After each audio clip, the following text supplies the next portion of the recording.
Nakushukuru Mheshimiwa Mwenyekiti, na nikiri kuongea baada ya watu kama Kingu sio mchezo. Nianze kwa kumshukuru Mwenyezi Mungu kama anavyosema mwalimu wangu Profesa Kabudi kwa ruzuku ya uhai na afya njema iliyotuwezesha kukutana siku ya leo ya tarehe 4 ya mwezi wa 5 mwaka huu wa 2026 kupokea bajeti ya Wizara ya Habari, Utamaduni, Sanaa na Michezo iliyosomwa na Mheshimiwa Waziri ndugu yangu Paul Makonda, kuijadili na kama italiridhia bunge lako tukufu kuipitisha na kuturuhusu tukafanye utekelezaji. Mheshimiwa Mwenyekiti, hata ningepewa dakika 3, jambo moja ambalo ningeshindwa kuliacha kulisema katika muda wangu mfupi huo ni kumshukuru Mheshimiwa Rais Daktari Samia Suluhu Hassan. Na najua tunamshukuru rais kila wakati, lakini ukweli ni kwamba Mheshimiwa Rais anafanya vitu vingi ambavyo itatuchukua pengine siku nzima kumwongelea yeye na ukubwa wa mambo anayofanya kwa nchi hii.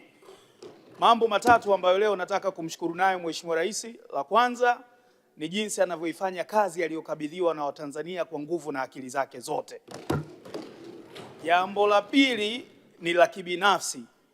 Mimi nina watoto wawili wa kike, Malika na Ayana. Na kwa jinsi Mheshimiwa Rais anavyoifanya kazi ya kuiongoza nchi hii, anawaondolea mipaka watoto wetu wa kike ambao ni wajukuu zake, ya kwamba watoto wa kike wanaweza kufanya kazi yoyote ile wanayotaka duniani. Kwa hivyo tunamshukuru.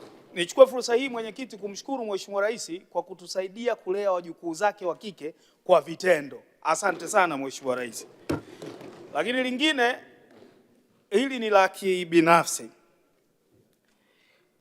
Nataka kumshukuru Mheshimiwa Rais kwa kunipa fursa ya kuwahudumia Watanzania wenzangu. Miaka 3 na ushe sasa nimekuwa naibu waziri kwenye wizara hii, na nakiri kwamba nafahamu ya kwamba nakaa kwenye wizara hii kwa utashi na matakwa binafsi ya Mheshimiwa Rais, akinipa fursa ya kuwahudumia Watanzania wenzangu, na kwa hili namshukuru sana. Mimi niliyetoka kwetu Muheza nikiomba ridhaa ya wananchi wenzangu wa Muheza kuwatumikia na kuwawakilisha wao. Mheshimiwa Rais akaona anaweza kumsaidia na akanikasimia madaraka haya kama naibu waziri wa Habari, Utamaduni, Sanaa na Michezo ili nimsaidie kufanya kazi ya nchi nzima.